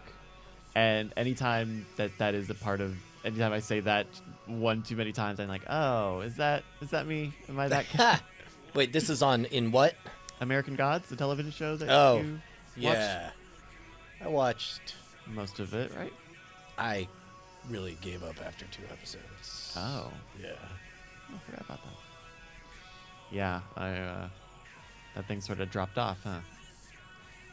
Yeah. But I did get caught up with a lot of other stuff. Did you catch up on Mr. Robot? I've got to watch the last 30 minutes of the latest one, but This is a good episode this week. Did you watch last week? yeah, I loved last week's. Really? I loved it. I my loved it gosh. because it gave it took characters that were already interesting and just made them so much more interesting. And they were able to they were able to smooth over the retconning of the Dark Army being a significant presence from the very beginning of the show.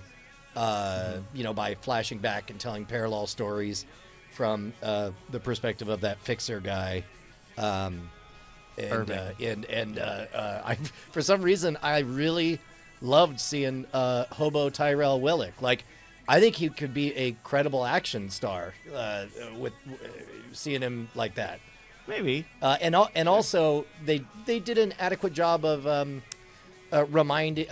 making me believe, how on earth is the whole world looking for Tyrell Willick, and he shows up looking exactly like Tyrell Willick, and it's like, well, they explained it, and I thought that worked. Yeah. By the way, I've not seen any of it, so I don't know if any of that is Then a that's big spoilers. No, you're good.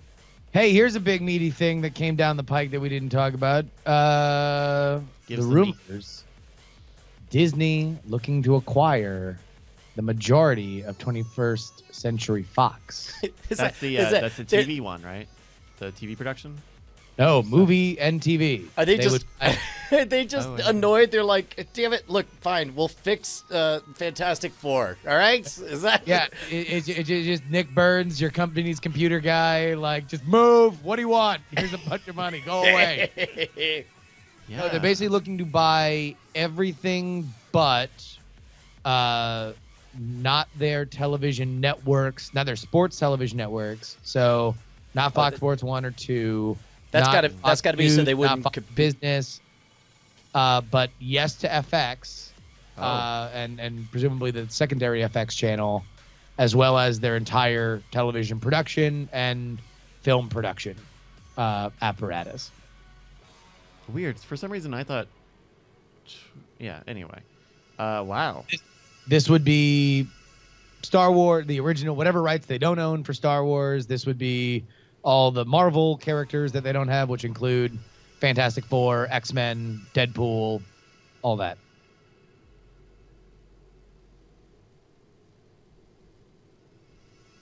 Interesting. Great topic. This is a great conversation starter. Sorry, I ruined the Mr. Robot. What do you? Okay, so if let's say Disney buys Fox and gets all their TV properties, right? When I'm hearing myself back on his Fox thing.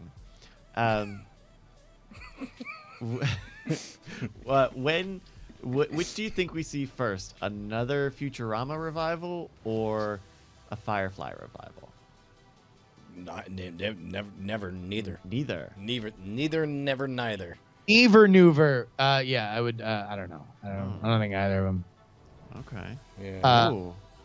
Although, sidebar to the sidebar, I read a great oral history, or it wasn't really an oral history. It's just like a catch up with the principals of the show Clone High, which is Lorda Miller and Bill Lawrence.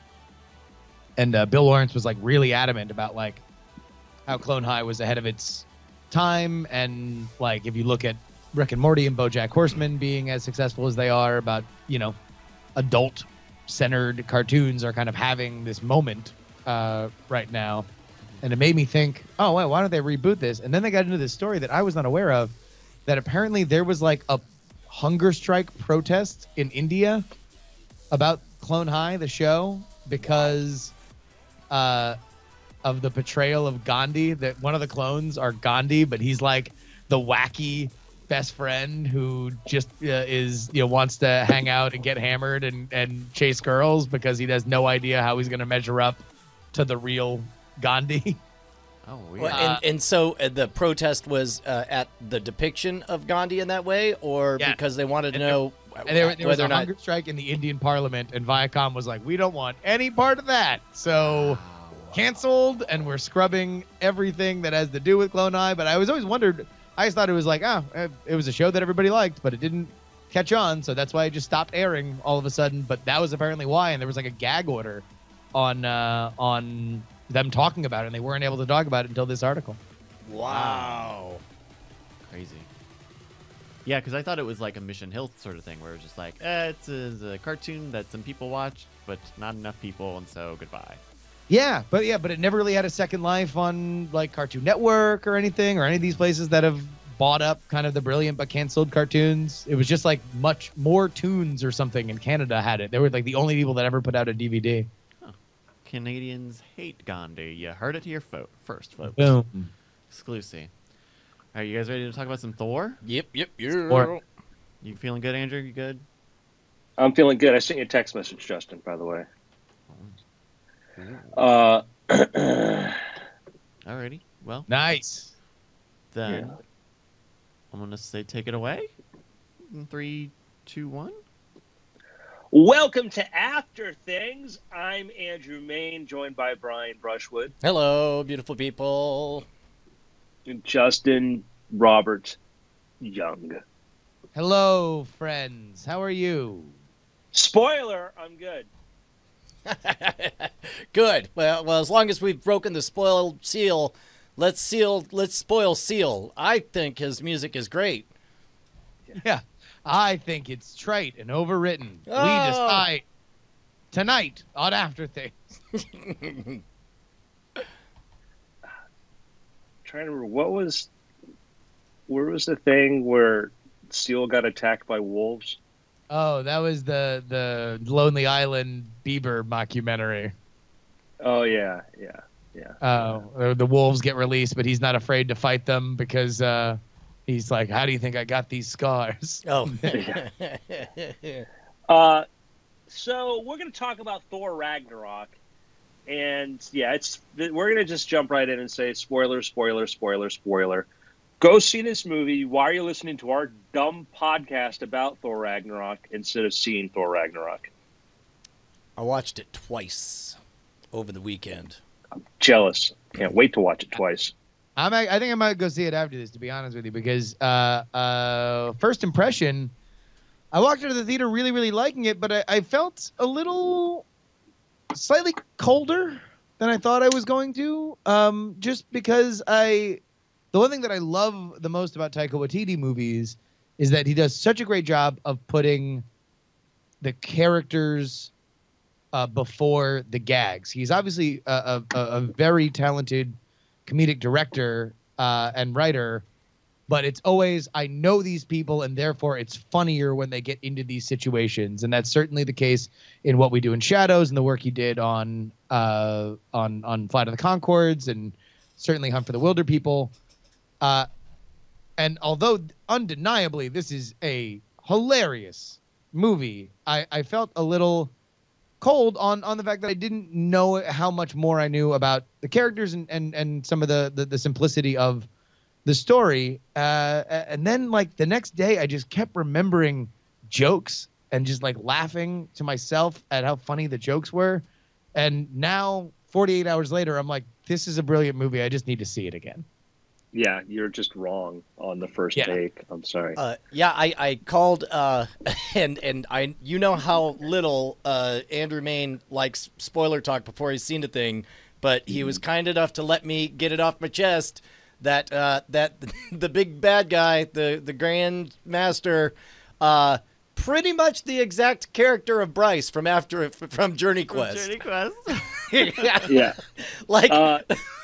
Right down to him DJing for everyone, and even his mannerisms, I could totally see just Bryce. And watching it a second time, realizing it just made it so much better. Oh wow, I didn't put that together. That's amazing. It's brilliant. So where do you guys want to begin on this one?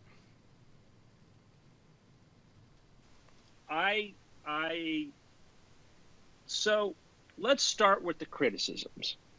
Yeah.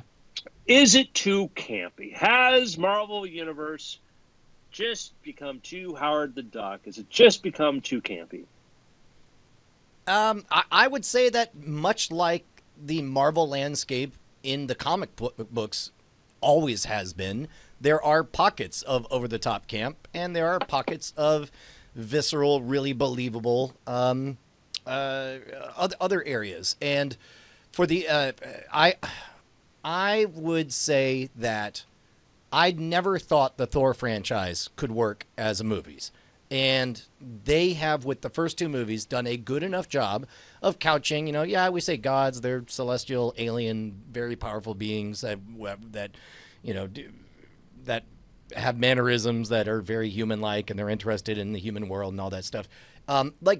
They've already earned the credibility, but also everything's familiar enough that if you're going to have so out there a set piece, out there a storyline, so out there everything, it's like, I'm really glad they just owned it and just like, yeah, let's also have everybody a little bit self-aware. Like, look, you face death so many times, you pretty much know you're invulnerable. I appreciated it from all the characters. I think that there's an element in the beginning of that movie when you begin with a literal, I bet you're wondering how I got here. You then immediately go into a fight scene that Thor takes about as seriously as anybody who's watched the previous 18 Marvel movies should take a fight scene in the first 5 minutes. And then you go back to Asgard, where Odin is reacting in this very weird, over-the-top, silly way. There's this very silly play happening with all these crazy cameos. And, like, you're just like, what is this movie?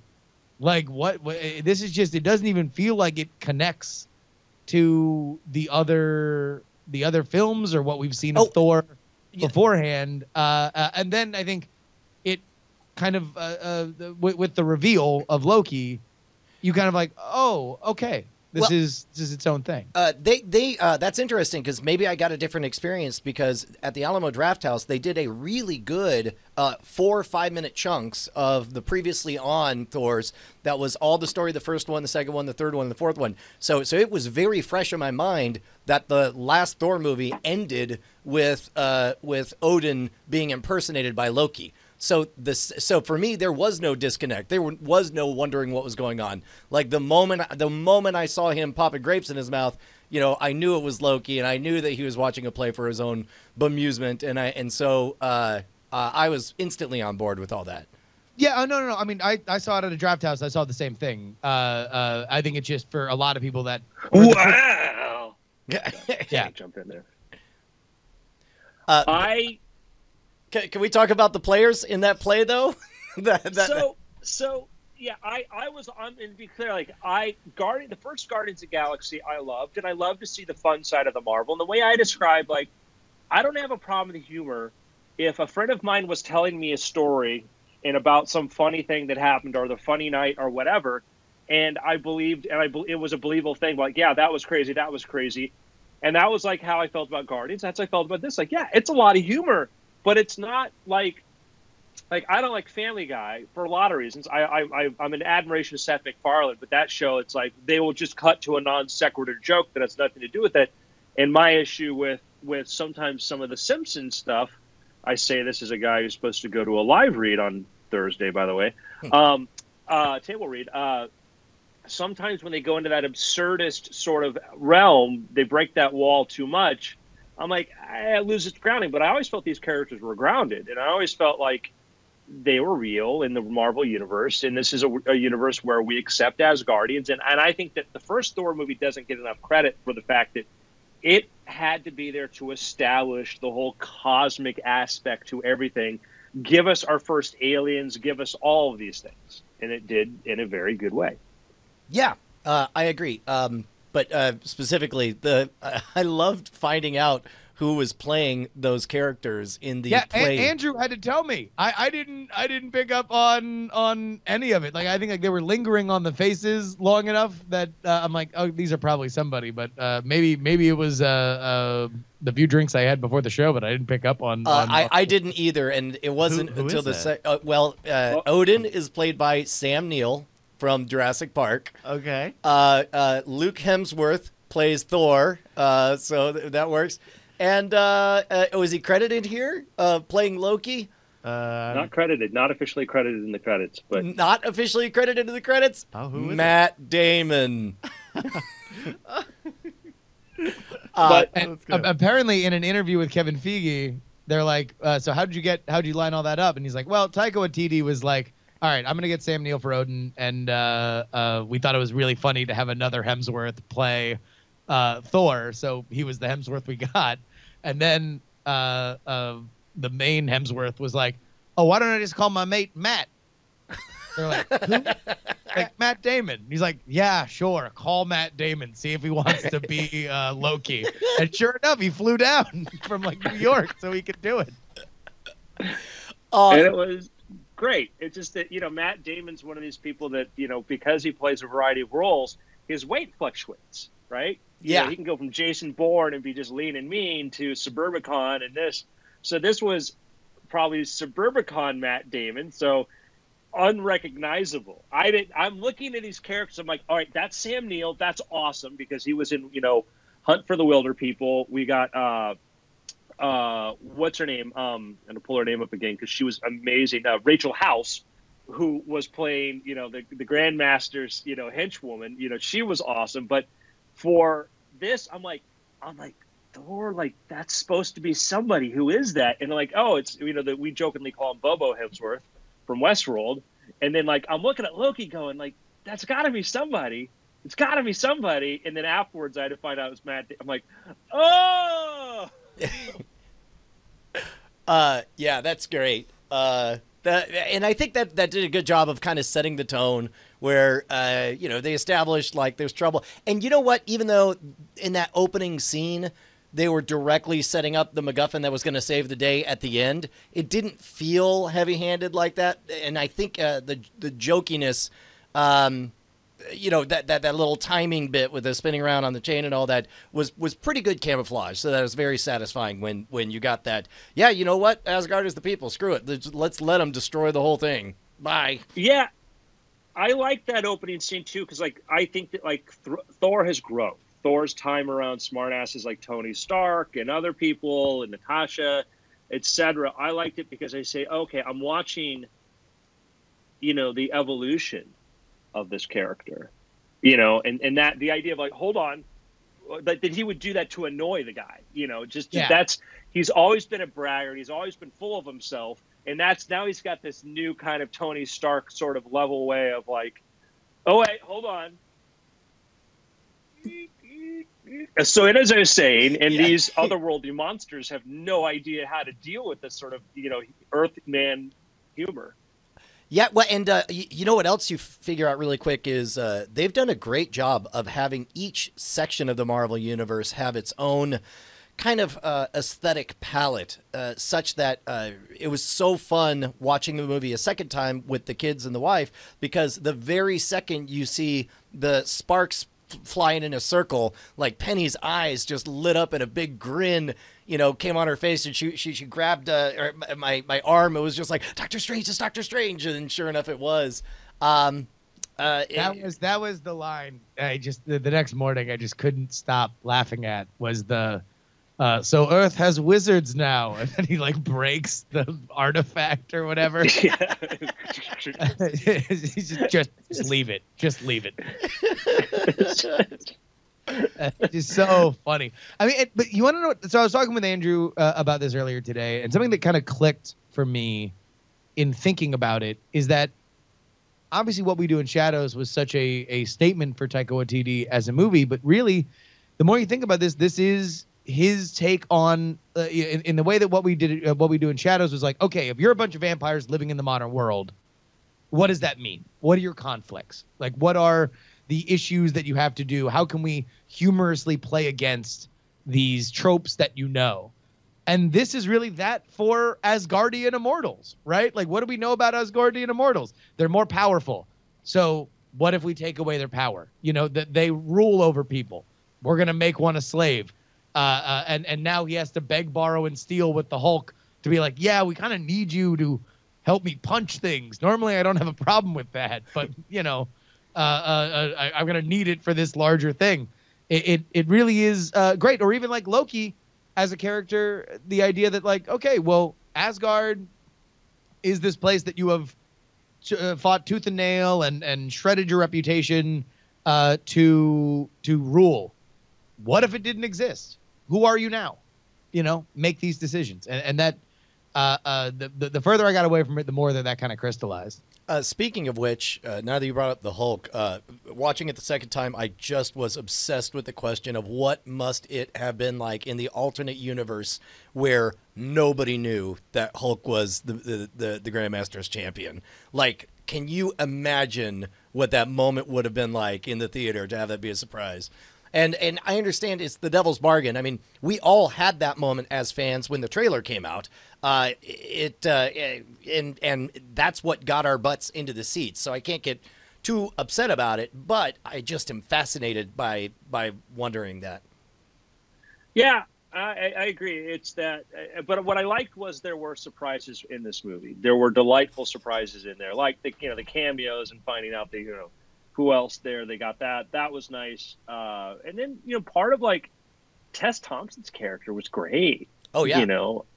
She was just, and you think about the challenge, I think that the problem, let's say the Avengers, is that Hawkeye feels like he belongs in a different franchise.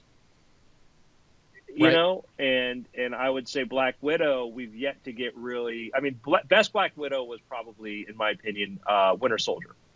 Yeah, I agree. And because we got her being herself, doing her thing, and not, oh, how wounded she is, and she's wounded, and she's this, where we just got her being very proactive, whatever, and she was a great contrast to Cap. But I thought for Tess Thompson's character, we dropped in the middle of this, with it fit right in. It's great, it was just great. I love James Gunn to death. Guardians of the Galaxy 2, though, was a disappointment for me. It was a real disappointment for me.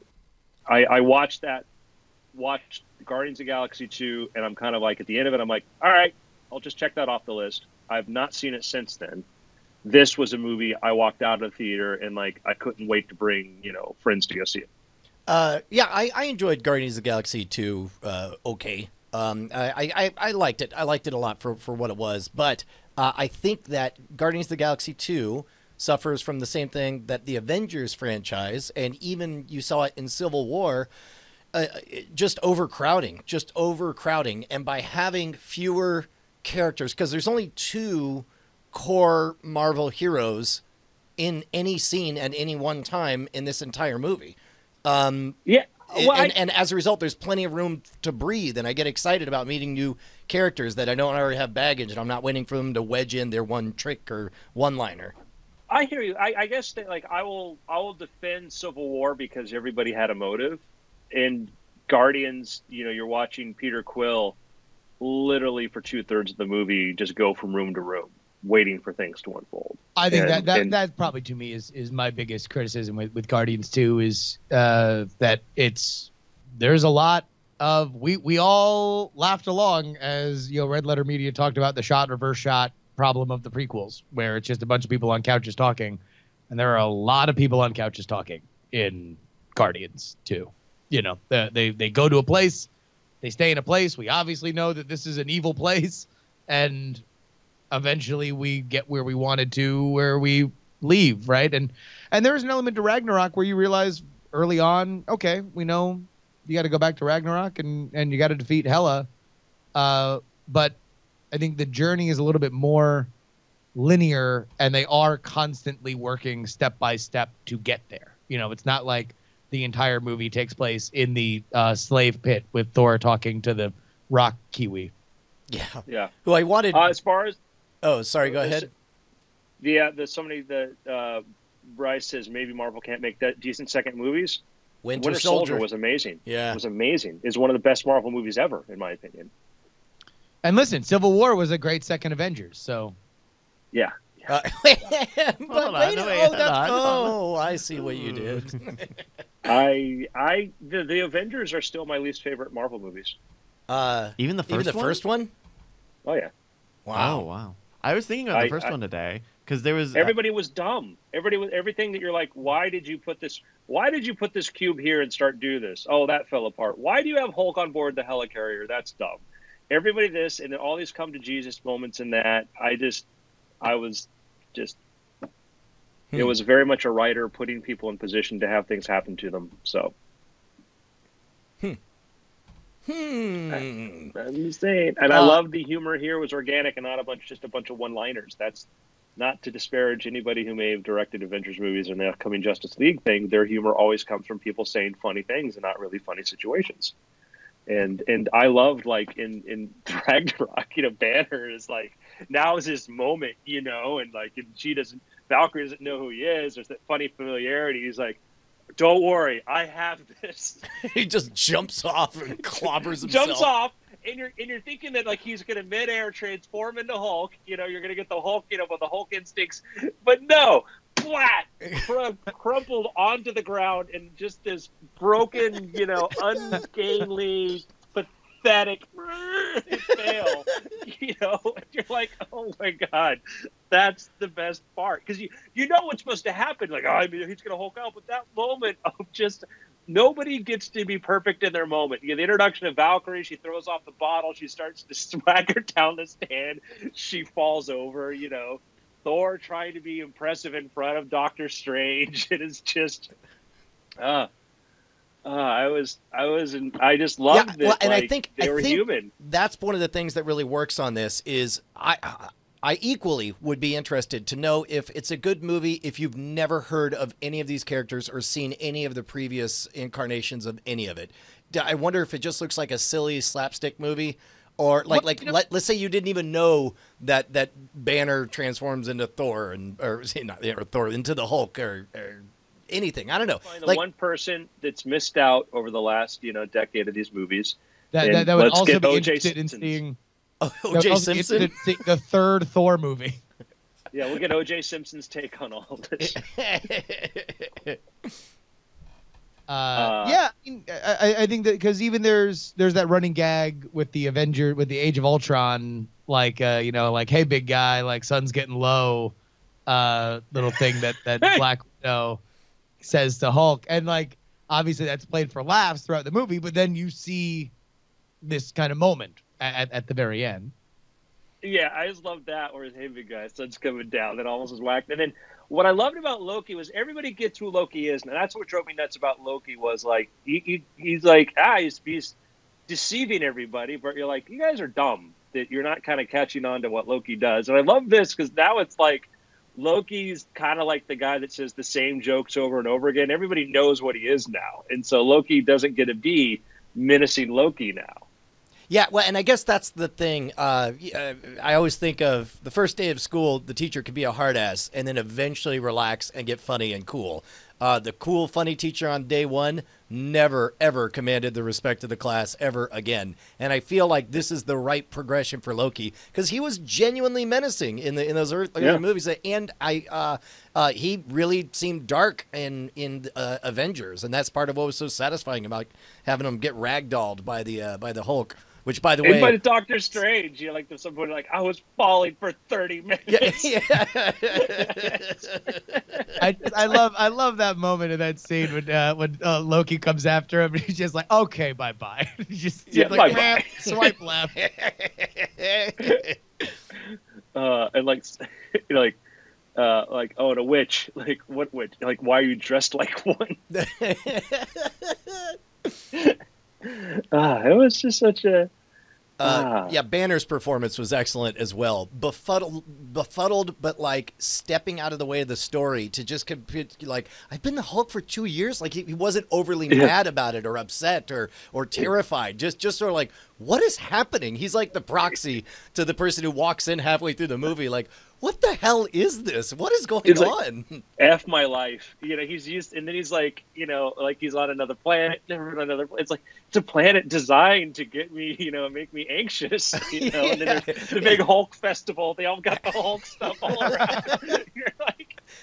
And meanwhile, Thor's just trying to sell one. It's like, hey, you were on one planet, now you've been on two, and now we can make it 3. Hey, this is great, right? Yeah. I'm gonna contrast and say, like, I hope Justice League is great. I really hope Justice League is great. I was very pessimistic about the possibility of Wonder Woman. I was very much like, see what happens there. And I walking even into the theater because like people loved Rogue One and I was very disappointed with that. Even walking in a theater, even after Wonder Woman had all this praise, I'm like, man, I'll be the judge of this. And I loved it. And I thought it was, it was greater than the things that may have irritated me. The characters are fantastic. It was really, really well done. So Justice League, I want that experience. I always want that experience with the DC movie. I'll tell you but what. Like what? I did notice the poster for Justice League, something I did not think I was ever going to see.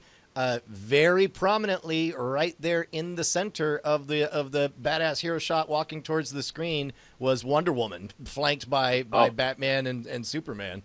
They know what the crowd likes, but I was gonna say that like in the trailer, I have like the issue with Justice League is like they have the thing where Aquaman jumps off to fight the flying thingamajigger or whatever, and crashes through like 8 stories of the building, and then just jumps out like nothing happened, and I'm like, that doesn't make me like you more. That makes me feel like I'm watching, sock puppets that don't really live in a real world. Where I think about Banner, Banner jumping out and falling, basically dying.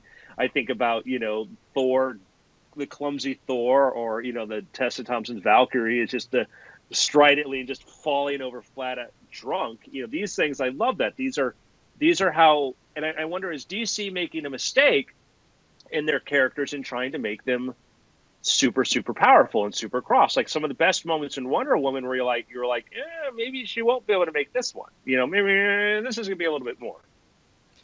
Yeah. And then she overcomes and you cheer for her.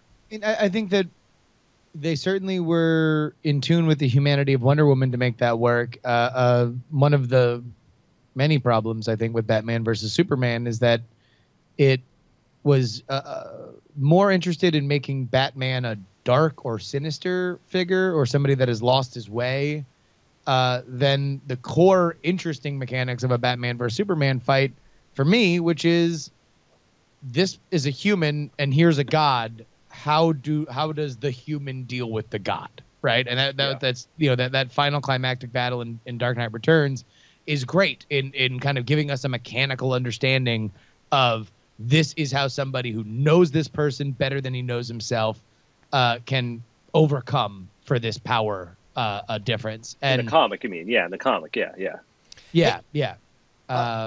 Quick, I think that is a problem for the DC universe. Is I don't feel like they really know or have yet to fully express kind of who these characters are that we can latch onto, that we can say, okay, well, I like this resourceful element, or I like this brave element, or I like this sense of honor and duty in a way that Marvel has, where all these different characters, even if they're all smirking white guys who crack jokes, we know the difference between Thor and Doctor Strange and Loki and Doctor Strange. And all they have to do is stand next to each other. And we're like, oh, this is where the conflicts are going to come in. One moment that I read a little bit interestingly. And first of all, I want to make it very, very clear. I am not talking about the artistic decision to do this. I understand that it's faithful to the source material. But just as they delayed the trailer for The Punisher, in that everything was a bit charged about assault weapon shooting, that redemptive moment with Scourge, where it's like I was a bad guy, but now I'm a good guy thanks to these 2 assault rifles that I got from Texas, shooting everywhere, and you could tell that in an alternate universe that might have been a hooray, clapping and cheering moment, but there was a very you could tell that you could feel this wave of introspection happening in the audience instead. Did you guys have similar experiences in the theaters you saw it? I saw that before the events took place. Oh, no. Well, I mean, not before the I was still thinking of the Las Vegas shooting. Oh. Yeah. So I also saw it before the Texas shooting. Okay, got you. Yeah, I think it was in that world, the crowd, not that I don't remember the crowd groaning or having any kind of muted reaction. Well, I saw it in South Georgia. So did they clap? They go nuts? I mean, it was the audience. It was funny as I was sitting next to a woman, a grandmother, this grandmother woman who, the moment Odin, we see Odin is possessed by Loki, or Loki is Odin there. She was like, this woman clearly seen every Marvel film, and that was what was interesting to me, was that I'm a fan and I'm sitting next to this grandmother who is into every sort of moment, whatever. So I don't know if the guns made a difference or whatever. Either way, I wasn't paying attention, so I don't know. Okay. So I don't know. Man, I guess do we have any picks? Thor Ragnarok. I'm gonna go see it right after this. I'm bagging off for the rest of the day. Screw you, boss. All right. I'm gonna say I'm stoked about Black Panther. Yeah. I love that we live in a world where we get Thor and then we get a Black Panther movie that looks like it's, more, serious. Yeah, I don't know. I never read much of the Black Panther in the comics, and so and I've only seen what we've seen of his character in the the Marvel movies. I do like the idea that it's a hidden world. The what is it, El Dorado, basically, super wealthy hidden world. Yeah, it could be like that, or one of the any lost city sort of thing. But yeah, Yeah. yeah. The trailers look great. I just like the look of it. I look, the just a different, I love that the Marvel universe has these different corners, and the films can feel different. I love that. I love that we can have our goofball Guardians of the Galaxies and our Thor. We can get kind of more of a Winter Soldier political drama, and now we can get this an Afrocentric storyline. So I got a pick.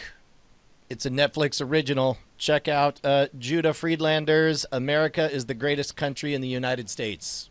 That was much funnier than I thought it was going to be. And unlike a lot of these Netflix specials where, it's one big show that they come in, this was all shot at the Comedy Cellar, and it was clearly he dressed up in the same outfit for what looked to be like maybe 2 months of showing up and doing sets. And as a result, almost all of it is based on where are you from, and then just bags on the country and says why America's better, and then which sounds like it would wear thin, but it really does not. In fact, like he's got a few pre-written jokes and some places he's hoping it's going to go on its own, but when they land, it is supernatural, and all of this done with this tongue-in-cheek. Better. We're the best. I'm the best. When I'm president, we're gonna do this, and it's like he says he's gonna legalize drugs, starting with heroin, but not pot. And it's like he's gonna say like, "Why don't you grow up? Break the law, all right?" And then, it's fun. It's very, very funny. That's great. I've always been a fan of Judah Freelander's work, so I'm pumped, and I love those themed comedy specials that aren't just like, oh, here's the stuff I've been working on. It's like, no, let's do something with a little bit more target to it. Yeah, they do these really brief title cards in between segments, like, hey, this is in January of 2016, this is in February of 2016, and then he does one bit, and then the title card just says, same question, different response, and it's as if you're now in a sideways universe where this is how it could have gone. That's funny, but it's good. Uh-oh. Double down on what I picked in for weird things. Just check out Red Dwarf if you like Rick and Morty, you like sci-fi, goofball stuff like that. Check that out. Awesome. Something. Boom. It's been after. Goddamn right. Either anybody here, Bryce? Anybody seen Stranger Things 2 yet? Oh yeah, finished it. I still have 2 episodes left. I didn't get much farther this week. Did you start it yet? We'll probably start it this week. Although I don't know. I'm excited to see it now, but I always feel like I missed the wave. Everybody already saw it and everything. Yeah, that is a weird thing about binging stuff, is that the tail is not necessarily as large as yeah, because I feel like I'm behind on week to Mr. week Robot, stuff. but I'll be able to catch up on Mr. Robot by the time that it's like the finale, and I'll be able to talk with everybody about it. But like Stranger Things, it's like, well, the memes, we're all watching it. Everyone's watching it right now. What are you doing right now? We're watching it right now. And then it's like, all right, nobody. All right. Anyway, see Judah Well, I Freelander. think there's something telling there. Well, that's the other thing is I've spent more time talking about television movies with Andrew than I think I might have spent in all of my public education. I think if you added up all the time that I was at school, it would not be as much as just minutes counted of me talking about television and movies with Andrew Main. And so there's certainly a shorthand. It's the reason why, in part, like Andrew doesn't like anybody talking about any kind of spoilers, specifically with Brian and I, because he knows in the same way that I know with him when he's like trying to dance around a thing. It's like I know what that thing is he's dancing around, or I can hint at it, I can guess at it. And so it's like the Stranger Things kind of buzz in my circle of influence has been like,